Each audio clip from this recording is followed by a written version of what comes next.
Hi everybody, welcome to Reading in the Rain today.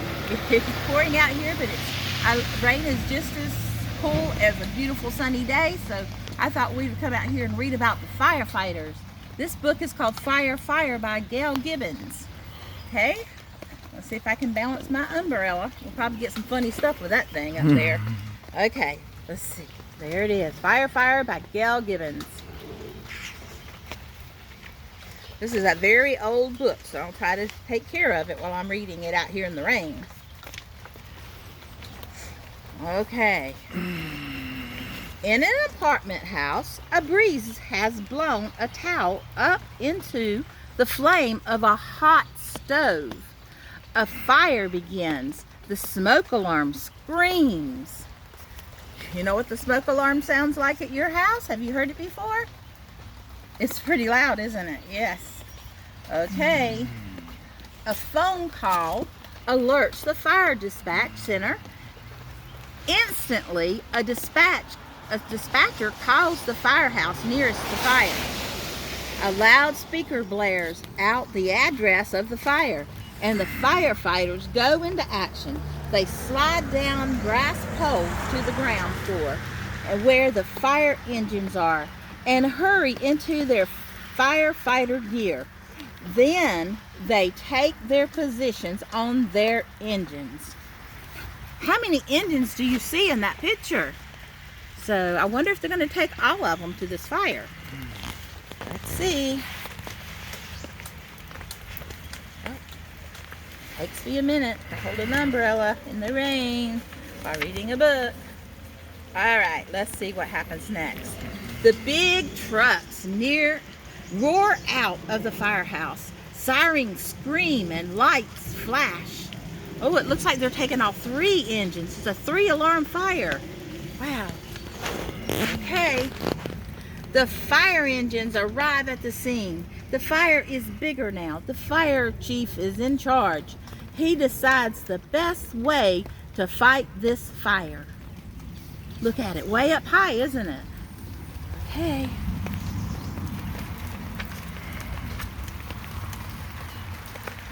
Hoses are pulled from the truck. Sorry, guys. Each separate fire truck is called a company. Each separate company has an officer in charge. The fire chief tells each officer in charge what he wants the firefighters to do. Firefighters are ordered to search the building to make sure no one is still inside. A man is trapped. A ladder tower is swung into action. The man is rescued quickly. I wonder how they got that up there so high. Look at that. That's a long ways up. 1, 2, 3, 4. 5th floor here, so that would be the 6th floor. Wow, the top of the building.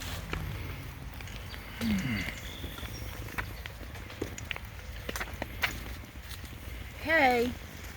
At the same time, an aerial ladder is taking other firefighters to floors above the fire. Inside, the firefighters attach a hose to the building's standpipe. Water is sprayed onto the fire to keep it from moving up through the apartment house. Now, the aerial ladder is swung over to the roof of the burning building. Firefighters break holes in the roof and windows to let out poisonous gases, heat, and smoke before they can cause a bad explosion. There's less danger now from the firefighters working inside the building.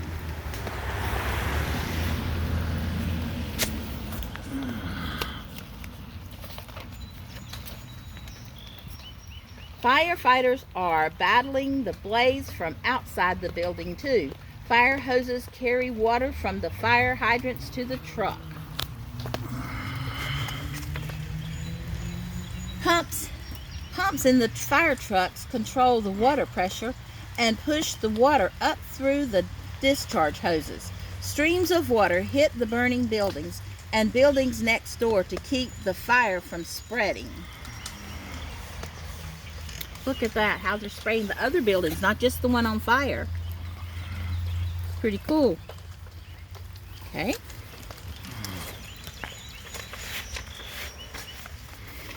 Oops, that's a lot of pages. Hold on. The fire is under control. The fire is out. The firefighters clean up the rubble. Back at the firehouse, they clean their equipment and make an official report on the fire.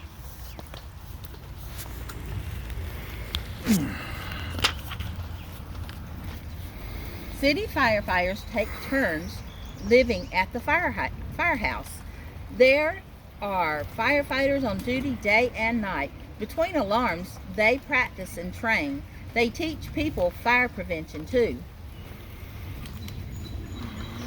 A barn has caught fire. A spark has from an old electric wire has ignited some hay.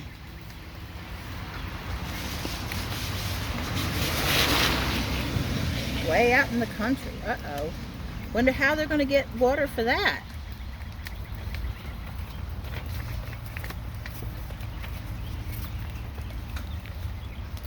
An emergency call is made to the fire dispatch center.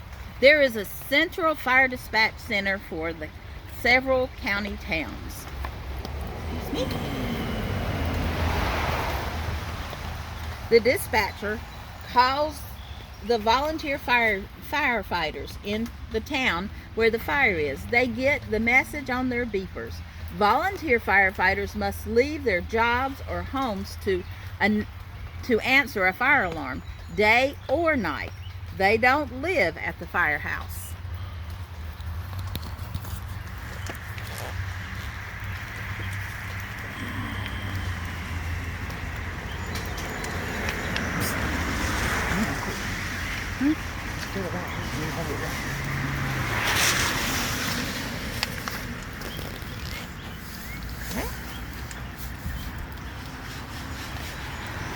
The volunteers hurry into their firefighter gear that they keep in their cars.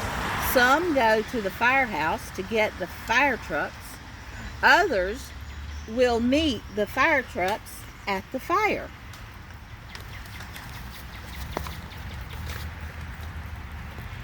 Here comes the volunteers.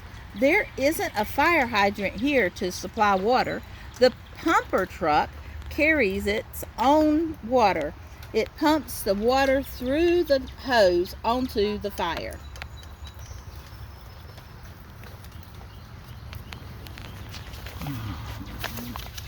Okay.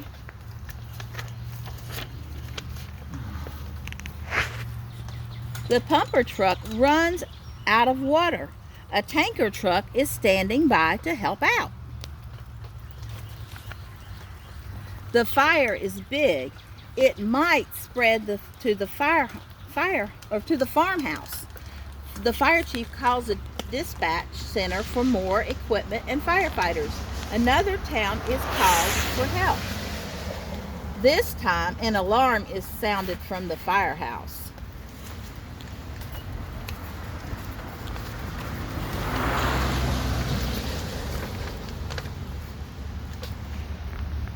Two more pumper trucks arrive with volunteers.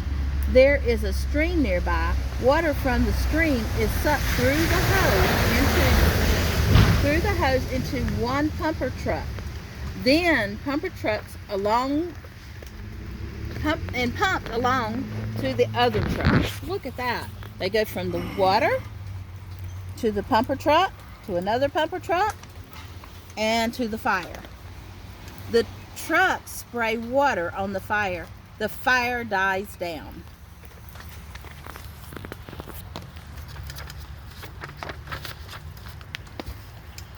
The fire is out. The farmhouse is saved. Not the barn.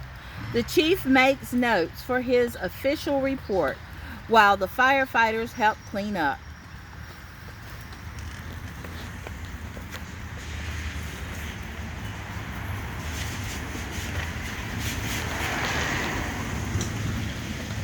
The volunteers return to their houses to clean their trucks and equipment. They will go back to their jobs and homes until they are called again. Lightning has struck. It hasn't rained for a long time, and the ground and trees are dry. A fire begins. In a fire tower, a lookout spots a plume of smoke. He radios the forest ranger station to report on the fire.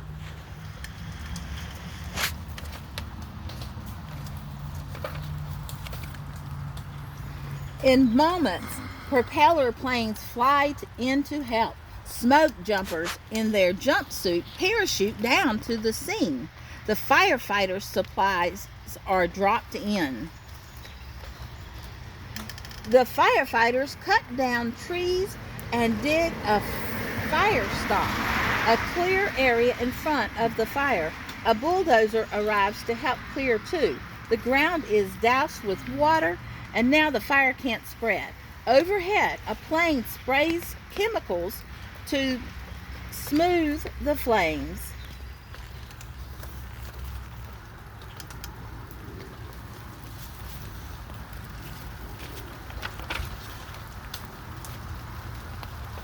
The fire is over. The smoke jumpers and supplies are picked up. Back at the forest ranger station, a fire report form is filled out and filed. Sometimes later, new young trees. Hold on just a second. Okay. Sometime later, new young trees will be planted to help the damaged forest grow again. On the waterfront, some oily rags in an old pier building have begun to burn. The fire faces out over the water, and the fire trucks can't get close enough to fight it. Fireboats, floating fire companies, must answer the alarm. Did you guys know there was fireboats? Wow, that's pretty interesting. Let me see if I can turn my page again. The fireboats aim their water nozzles at the pier building. Big pumps in the boat suck up large amounts of water and force it through the nozzles. Jets of water stream onto the fire. Look at that. I've never seen that before. Have you guys? Pretty cool. Okay. The fire sizzles and crackles. The fire is out. The rain is getting harder, it sounds like. The firefighters clean up and write their reports. Back with the other fireboats, they will patrol the water on the alert for the next fire emergency. Different kinds of fires, different kinds of firefighters. They are ready to fight a fire the moment they are needed. The end. You guys like that? I hope you guys had a good time at the fire station yesterday. And I wonder can you think about which kind of firefighters that we went to visit at the fire station? Okay, well, I'll see you guys later. Bye.